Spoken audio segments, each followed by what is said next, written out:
I know that the ones who love us will miss us. At 60, Keanu Reeves shattered his kneecap filming John Wick, but came back.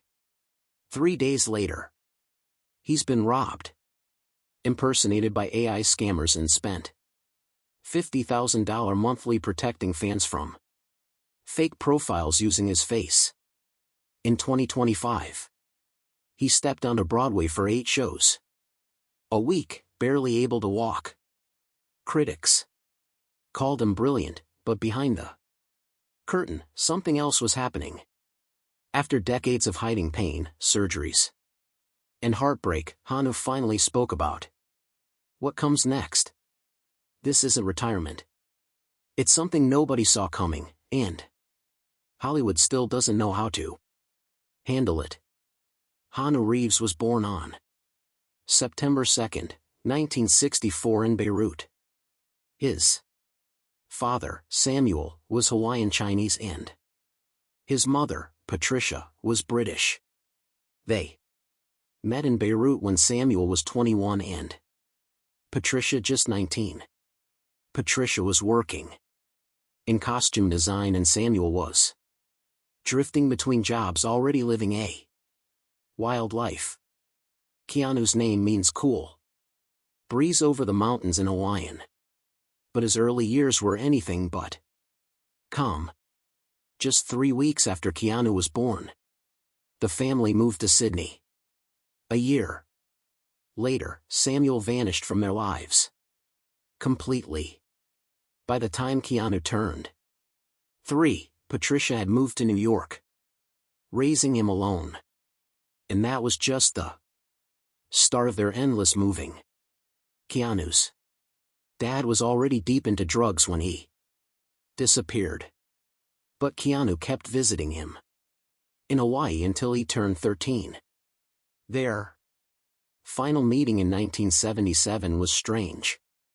They just sat under the stars quietly. And then the next day, Samuel dropped him at the airport. That was it. He never saw him again. Years later, when someone asked Keanu where his dad was, he said, "It was like the earth swallowed him." When Samuel ended up in prison, Keanu didn't even know. The emotional damage was permanent. Patricia tried to build a stable life, but her love life kept things rocky. She married Broadway director Paul Aaron in 1970. That only lasted a year. Then in 1976, she married rock promoter Robert Miller. They had a daughter, Karina. Later came her fourth husband, Jack Bond, a salon owner. That ended in 1994. Meanwhile, her work in showbiz brought all kinds of strange moments into Keanu's childhood. They lived near Nimbus 9 Studio in Toronto. That's where rock stars came and went. One time, Alice Cooper babysat him. He met Emmylou Harris. He met Dolly Parton, too. But none of that made him feel grounded. By the time Keanu was 17, he'd been in 4 different high schools. He was expelled from one of them, a tobacco school of the arts, for being too disruptive. At De La Salle College, he became a hockey goalie and got the nickname The Wall. But his dyslexia made school hard. Reading was a struggle, and he said he always felt like an outsider. At Endale, his last school, he gave up completely. He never got a high school diploma.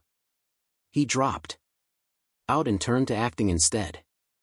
In 1992, while Keanu was becoming famous, his father was arrested in Hawaii for trying to sell heroin. He had large amounts of cocaine, too. He got 10 years in prison, but only served 2 guards. Treated him well because of Keanu's fame. He even got his GED behind bars. Once someone told him that Keanu had died in a crash, and he broke down, crying, but still he never reached out. Keanu never spoke to him again. Samuel died in 2018, still estranged. At 15, Keanu was barely holding things together. In school, his dyslexia made him feel lost in class, and he often pretended to understand things. He was expelled for being loud and impulsive. At Endale, he couldn't keep up. He said himself, "Because I had trouble reading, I wasn't a good student." He started acting just to survive. Pretending wasn't just for stage anymore. It became a way of life. When he was a teenager, hockey was his escape. He was a brilliant goalkeeper. He thought he might play professionally, maybe even make it to the Olympics. But then he shattered his ankle in a brutal accident. He said he could see the bone. Just like that, his dream ended. With nowhere else to go, he turned to acting. In 1984, Keanu got his first TV role in a Canadian show called Hanging In. He played a troubled teen. The strange part was he really was a troubled teen in real life. He was battling anxiety and loneliness from all the moving, the stepdads and the chaos. He would play hockey with friends just to calm his nerves. That same year, he got a theater role in a strange play called Wolf Boy in Toronto. It was controversial and intense. His performance was raw, physical, and unforgettable. Some scenes became local legends. This was the moment he started to get noticed. In 1985, he drove his car to Hollywood to chase acting dreams, but agents told him his name was too foreign. They wanted him to change it to something more American, like Casey or Chuck. For a while, he used the name Casey Reeves. But eventually he refused. He said it felt wrong to hide who he was. That decision shaped his path. His breakout came in 1986 with the movie River's Edge. The character he played had to deal with the murder of a friend. The story was based on a real crime. Keanu didn't just act, he felt it. It reminded him of all the detachment and pain he carried inside. In 1989, he was cast in Bill and Ted's Excellent Adventure. He originally auditioned for the role of Bill, but the director switched him to Ted because of the chemistry with co-star Alex Winter. They even improvised a lot of the scenes. The script was first written on napkins. No one expected it to become a cult hit. Then came Point Break. In 1991, Keanu trained for months to learn surfing. He nearly drowned several times. He trained with FBI agents, too. And even quarterback coaches. He gave everything to that role. After the movie, he kept surfing for life. In 1986, he filmed Young Blood, a hockey movie with Rob Lowe and Patrick Seas. He played a goalie again. He did all his own stunts. Pucks were flying at 90 miles per hour. He didn't use a stunt double. That film showed how serious he was. He would risk anything for the story. In 1994, while filming Speed, Keanu Reeves didn't want his stunt double doing his job. He ended up doing about 90% of all the dangerous scenes himself. One of the most unforgettable ones was when the bus had to jump across a gap on the highway. But during one of those stunts, something went wrong. The bus malfunctioned and launched him nearly 20 feet into the air. He hit the ground hard, cracked 2 ribs, and got a concussion. He didn't tell the director because he didn't want them to stop filming. He just kept going. Things got worse when they filmed on a real highway near San Diego. No one told the cast that actual vehicles would be involved that day. Suddenly, the bus started crashing into real cars.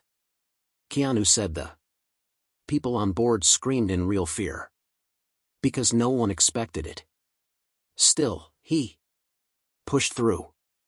And when Speed hit theaters, it made $350 million worldwide. Even though it only cost around $30 million to make, that film turned him into a true action star. But behind the scenes, it nearly broke him. Then something shocking happened. After Speed became a huge hit, Warner Brothers offered Keanu a deal worth $75 million. It included back-end profits and merchandising rights.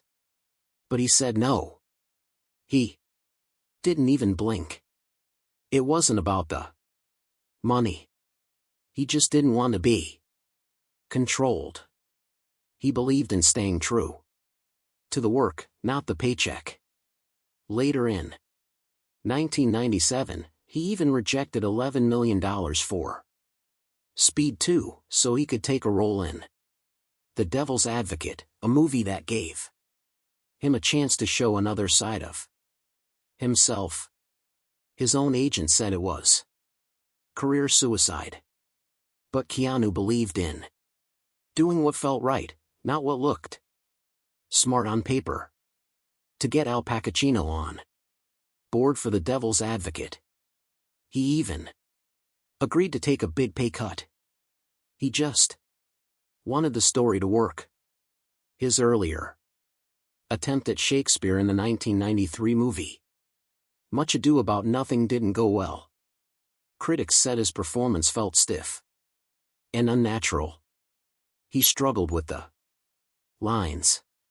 But there was something the critics didn't know. Keanu had dyslexia. So did Emma Thompson, his co-star. The two of them stayed up late after long shoots, helping each other read and understand the complex language. She helped him learn how to speak those lines, and their friendship grew stronger because they both understood how hard it was. That movie may have embarrassed him publicly, but privately it taught him how to keep going even when you feel like you're falling behind. Then came Johnny Mnemonic in 1995, and everything that could go wrong did. The movie started with a $26 million budget, but after Speed's success, Sony tried to turn it into a blockbuster. Keanu clashed with the director over everything from the casting to the action scenes. He even walked off the set twice. The director later called the whole thing corrupt and torturous. The movie was supposed to be small and smart, based on William Gibson's cyberpunk story, but it got twisted into something else. They spent way more money than planned, and the final version didn't match anyone's vision. It lost almost $100 million globally. Keanu later admitted that his big dreams about using new technology in the movie weren't ready for reality when The Devil's Advocate came out in 1997. People noticed a new depth in Keanu's acting. What most didn't know was that He was pulling from real pain. His father had walked out when Keanu was just 3. The last time he saw him was when he was 13 during a trip to Hawaii. They watched the night sky together and the next morning his father was gone. No police, no hospital records, just gone. Keanu carried that pain with him for years. In The Devil's Advocate, he channeled that hurt into every scene. With Al Pacino, who played a twisted father figure. Acting teachers noticed how deeply Keanu went into those emotions, but he didn't talk much about it. He called the praise just flattery. Like he didn't want to let the compliments in. Then came The Matrix. In 1998, just weeks before filming began, Keanu had to get emergency spinal surgery. The damage had built up from years of motorcycle crashes and sports injuries.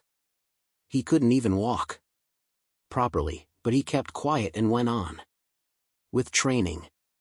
He wore a neck brace under his clothes while learning the fight choreography. Some of his stiffness in the movie wasn't acting. It was the pain. The team had to rearrange the shooting schedule so he could heal. But he never told the studio how bad it was. He was afraid they might replace him. When The Matrix came out in 1999, it changed cinema forever. The bullet time effect became legendary. The movie cost $63 million to make and Keanu was paid $10 million up front. But what he did next surprised everyone. He gave away a huge part of his earnings. He shared his profits with the special effects crew and stunt team, giving some of them bonuses worth around $1 million each. Studio executives thought it was insane, but he didn't care. He wanted the people behind the scenes to be treated like the stars, too. After the trilogy earned $1.8 billion, Keanu found out that Warner Brothers had messed with the numbers. They were underreporting profits to avoid paying him what he was owed. In 2001, he filed a lawsuit. He claimed the studio used shady accounting tricks to hold back around $100 million in residuals. They quietly settled out of court